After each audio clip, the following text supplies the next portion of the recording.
사랑하는 새나 친구 여러분, 안녕하세요. 여러분과 함께 토요일 말씀을 나눌 신현민 전도사입니다.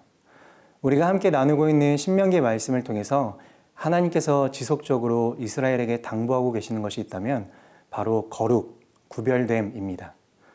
하나님께서 약속하신 가나안 땅은 젖과 꿀만이 풍성하게 흐르는 곳은 아니었습니다. 이스라엘보다 강한 이방 민족들이 살고 있었고 그들이 섬기던 거짓된 우상들이 팽배했던 곳입니다. 하나님께서 이스라엘을 그런 위험 지역으로 인도하시며 그럼에도 불구하고 오직 하나님 한 분만을 바라보고 그곳에서도 하나님의 백성답게 살아가야 한다고 거듭 모세를 통해 강조하고 계시는 것이죠. 하나님께서 말씀하셨습니다. 내가 거룩하니 이스라엘 너희도 거룩해야 한다. 이 말씀은 이스라엘이 거룩해도 되고 혹은 거룩하지 않아도 된다는 말씀이 아닙니다.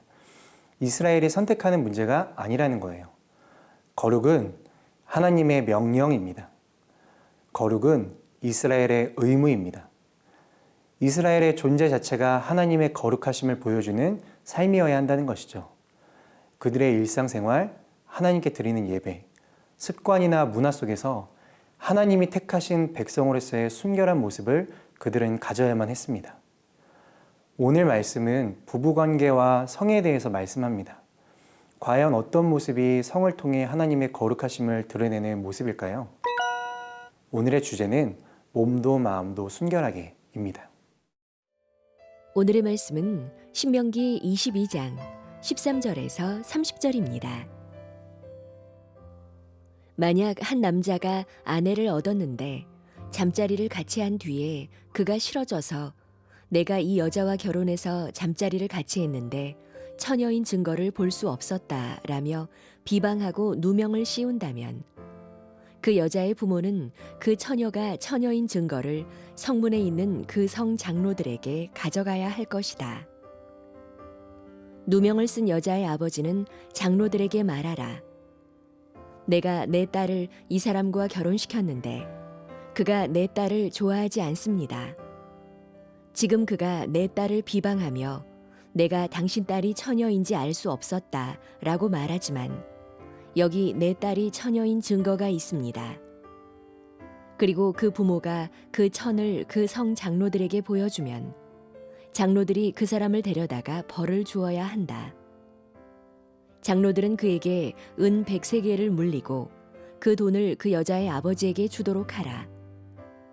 이는 그 사람이 이스라엘의 처녀에게 누명을 씌웠기 때문이다. 그 여자는 계속 그의 아내가 돼야 하리니 그는 살아있는 동안 그 여자와 이혼할 수 없다. 그러나 만약 그 고소가 사실이어서 그 여자가 처녀라는 증거물이 발견되지 않는다면 그 여자를 자기 아버지 집 문으로 데려가 거기서 그 성의 남자들이 돌로 쳐 죽여라. 이는 여자가 아버지의 집에 있을 때 이스라엘에서 난잡한 행동으로 수치스러운 짓을 했기 때문이다. 너는 그런 악한 사람들을 너희 가운데서 제거하여라. 만약 한 남자가 다른 남자의 아내와 잠자리를 같이 한 것이 밝혀지면 그 남자와 여자는 죽여서 그런 악한 사람들을 이스라엘에서 제거하여라. 만약 한 남자가 어떤 약혼한 처녀를 성 안에서 만나게 돼 함께 잤다면 너는 그들 모두를 그 성문 앞으로 데려가 돌로 쳐 죽여라.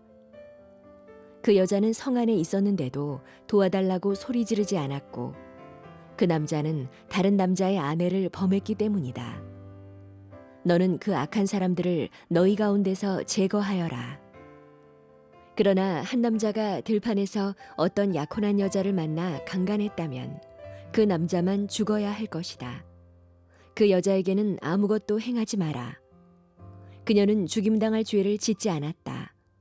이런 경우는 자기 이웃을 공격해 살해한 사람의 경우와 같은데 그 사람이 들판에서 여자를 만나는 바람에 약혼한 그 여자가 소리를 지르더라도 도와줄 사람이 하나도 없었기 때문이다.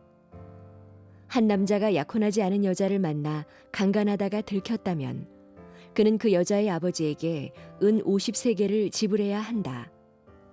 그는 그 여자와 결혼해야 하는데 그것은 그가 그녀를 범했기 때문이다. 그는 자기가 사는 동안 그 여자와 절대 이혼할 수 없다. 자기 아버지의 아내와 결혼해 자기 아버지의 침대를 욕되게 하는 일을 하지 마라. 결혼을 한 남편이 아내와 잠자리를 가진 후 갑자기 아내가 싫어졌습니다. 그래서 아내에게 누명을 씌웠어요. 이 여자가 처녀가 아닌 것 같다라고. 이럴 경우엔 여자의 부모가 그 여자가 처녀인 증거를 지도자들에게 보여줘야만 억울함을 벗을 수 있었습니다. 그런데 말씀이 좀 이해가 되지 않습니다.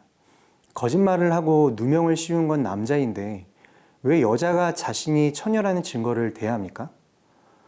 오늘 본문 말씀을 보면 남자의 순결함에 대해서는 언급하지 않고 여자의 순결함에 대해서만 언급하는 것 같다는 생각도 듭니다. 성경은 부부의 관계에 있어서 남자보다도 여자에게 더 엄격한 기준을 두고 있는 걸까요? 아닙니다. 19절 말씀을 함께 보겠습니다. 장로들은 그에게 은 100세겔을 물리고 그 돈을 그 여자의 아버지에게 주도록 하라. 이는 그 사람이 이스라엘의 처녀에게 누명을 씌웠기 때문이다. 그 여자는 계속 그의 아내가 돼야 하리니 그는 살아있는 동안 그 여자와 이혼할 수 없다. 남편이 아내를 고소했는데 아내가 죄가 있다면 그녀를 돌로 쳐 죽이라고 합니다. 그런데 만약 아내에게 죄가 없다면 지도자들은 그 남편을 데려다가 매질을 하고 은 100세겔을 여자의 아버지에게 줘야 한다고 합니다. 근데 여러분, 100세겔이라고 하니까 감이 잘 안 오죠? 그 당시 일꾼이 한 달에 벌 수 있는 임금이 은 반세겔이었다고 합니다. 그럼 1년 임금은 6세겔이죠. 계산해 보면 은 100세겔은 13년치의 임금을 넘어서는 큰 액수였습니다. 과연 어떤 남자가 이 어마어마한 금액을 걸고 거짓말을 하려고 할까요? 새나 친구 여러분, 오늘 이 말씀은 하나님께서 정하신 부부의 관계 속에서 남자와 여자가 지켜야 하는 아주 중요한 것을 말해줍니다. 하나는 몸의 정결함이에요. 그리고 또 하나는 마음의 순결함입니다. 하나님께서 하나 되게 하시는 부부는 몸도 마음도 서로를 향해 흠이 없어야 한다는 것이죠. 그것이 하나님이 이스라엘 백성들에게 요구하시는 거룩한 성 정체성인 것입니다.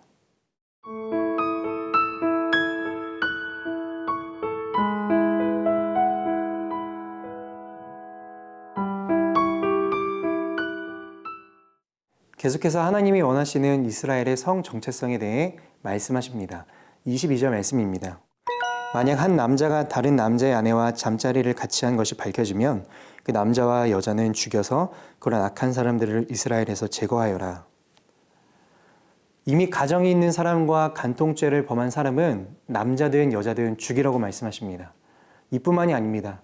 결혼하지 않은 사람들의 성적인 관계, 성적인 폭행 사건, 입에 담을 수도 없는 아버지의 침상을 더럽히는 일 등 하나님께서는 이 모든 죄를 이스라엘 안에서 철저하게 제거해야 한다고 명하십니다. 여러분, 이 말씀을 보면 오늘 우리가 살고 있는 시대와 하나님이 원하시는 삶의 모습이 많이 다르다는 것을 느끼게 되지 않나요? 어떤 사람들은 말합니다. 간통죄가 폐지되었기 때문에 더 이상 간통죄는 죄가 아니다라고. 또 어떤 사람들은 말합니다. 혼전순결? 그거 왜 지켜야 하냐고. 도대체 성경 어디에 혼전순결이라는 말이 나오냐고. 오히려 혼전순결을 지키는 사람들이 성경을 제대로 알지 못하는 사람들이라고. 일부분은 맞습니다. 성경에는 혼전순결이라는 단어는 나오지 않습니다. 하지만 하나님은 정확하게 우리가 변명할 수 없도록 분명히 말씀하셨습니다. 창세기 2장 24절 말씀입니다.